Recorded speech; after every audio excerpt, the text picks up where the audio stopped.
প্রথমে ফুজি, তারপরে Nikon D7000, তারপরে D750, তারপরে আমি শিফট করলাম সনিতে। এই বুবুন এবং আরও অন্যরা অনেকেই বললো যে সনি A7iv খুব দারুণ ক্যামেরা। তো আমিও অনেক স্টাডি করার পরেই ক্যামেরাটা কিনলাম এবং A7iv কেনার পরই আমি জাস্ট উড়ে গেলাম, মানে one of the best cameras, ঠিক আছে। আর তখন থেকেই আমি শুনছিলাম যে A7 বেরোবে, তাই আমি ভাবছিলাম যে আমি হয়তো A7 কিনতাম, কিন্তু সেই সময় আমার ক্যামেরাটার খুবই দরকার ছিল, যেহেতু আমি তখন সিনেমাটোগ্রাফির দিকে আস্তে আস্তে ঢুকছিলাম, তাই আমি তখন A7 কিনলাম। কিন্তু মাস 4 আগে যখন A7 আপডেট এলো, তখন জাস্ট আর কিছু মাথায় ঘুরছিল না, শুধুমাত্র এটাই ঘুরছিল যে কখন A7 বেরোবে এবং আমি কিনবো। সো আজকে সেই দিন, 4 মাস অ্যানাউন্সমেন্ট হওয়ার পরে A7 কলকাতায় এলো। ইন্ডিয়াতেই হয়তো আজকে লঞ্চ করলো এবং কলকাতায় প্রথম যারা পেলো, থ্যাঙ্কস টু রেশনাল ফটোগ্রাফিক্স অ্যান্ড রহমত ভাই, মানে একদম প্রথম ক্যামেরাটাই আমাকে এবং আমাদেরকে দেওয়ার জন্য। যাই হোক, সো আজকে এই ক্যামেরাটা A7 মানে ড্রিম ক্যামেরা। ড্রিম তো মানুষের অনেক রকমই হয়, হয়তো কারো আরও অনেক দামি ক্যামেরা ড্রিম, কিন্তু আমার কাছে আপাতত এই ক্যামেরাটাই ছিল ড্রিম। সো এই ক্যামেরাটা নিলাম, আমার সঙ্গে ছিল বুবুন আর বিশ্বজিৎ। এই ক্যামেরাটা নিয়ে আমরা এখন চলে এলাম বুবুনের ঘরে। এটা হচ্ছে বুবুনের ঘর, ছোট্ট আস্তানা, কম্পিউটার, এখানে সব ফাটাফাটা জিনিস এডিট হয়, ওই সব ওর তোলা অনেক কিছু ছবি।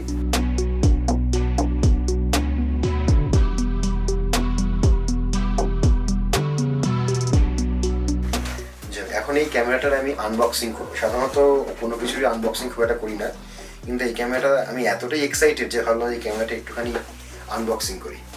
Sony Alpha 64GB memory card, 3 years warranty, যদি আমিও এর সাথে আরেক বছরের ওয়ারেন্টি বাড়িয়েছি, মানে এটা এখন 4 বছরের ওয়ারেন্টি। জানি না অতদিন পর্যন্ত আমি এই ক্যামেরাটা ইউজ করবো কিনা, তাও যাই হোক।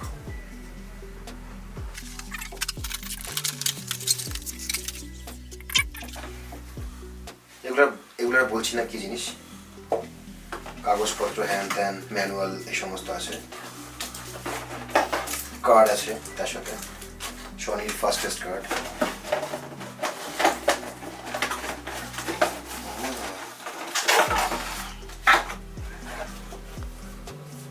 A7 এর স্ট্র্যাপ, দেখেই মনটা কেমন ধুকপুক ধুকপুক করছে।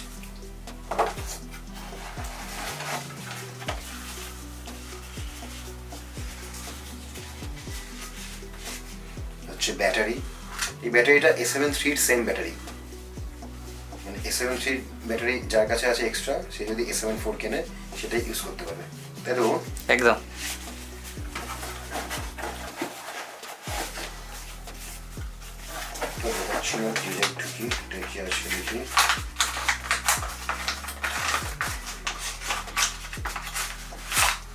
এটা কি জানো?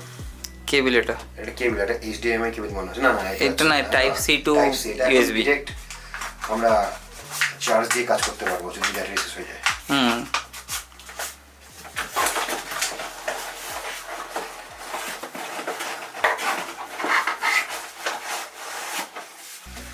এইটা হচ্ছে সেই body.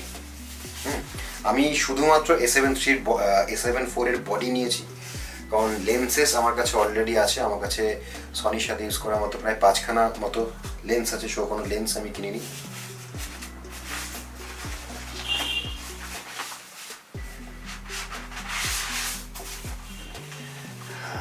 And this is the body,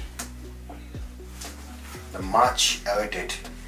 মানে সনির যখনই কোনো নিউ ক্যামেরা বেরোতো, আমরা দেখতাম খালি কমেন্ট সেকশনে একটা কমেন্টই সব থেকে বেশি, A7 কবে বেরোবে, A7 কবে বেরোবে। এই সেই A7 এর অনেক কিছু, মানে কেন A7 শিফট করে আমি A7 গেলাম, এর অনেকগুলো কারণ আছে। সব কারণ এখন মানে বলার কোনো দরকার নেই, আপনারা সবাই জানেন যে এর মধ্যে কী এক্সট্রা আছে। সনির যে কোনো মানে ইউটিউবে যে কোনো রিভিউতে গেলেই আপনারা পেয়ে যাবেন। 4K 60 আই অটোফোকাস ভিডিওতে, অ্যান্ড এই স্ক্রিন, এরকম অনেক কিছু আছে। যাই হোক, এই ক্যামেরাতে কী কী ছবি তুললাম, কী কী ভিডিও তুললাম কয়েকদিনের মধ্যেই আপনাকে দেখাবো। আপাতত এটা নিয়ে তো খালি রাত্রেবেলায় খালি একটুখানি জাস্ট শুয়ে থাকবো, যে ফিল করবো। গ্রিপটাও অনেক বেটার, কেন এখনো কোনো লেন্সেস আমি লাগাইনি। যাই হোক, ও তো 35 কাজে লাগাও না। আচ্ছা ভুবন বলছে 35 লাগাতে।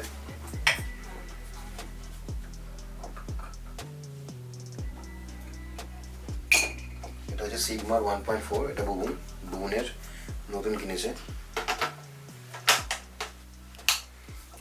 এটা লাগালাম, এই হচ্ছে জিনিসটা দাঁড়াচ্ছে।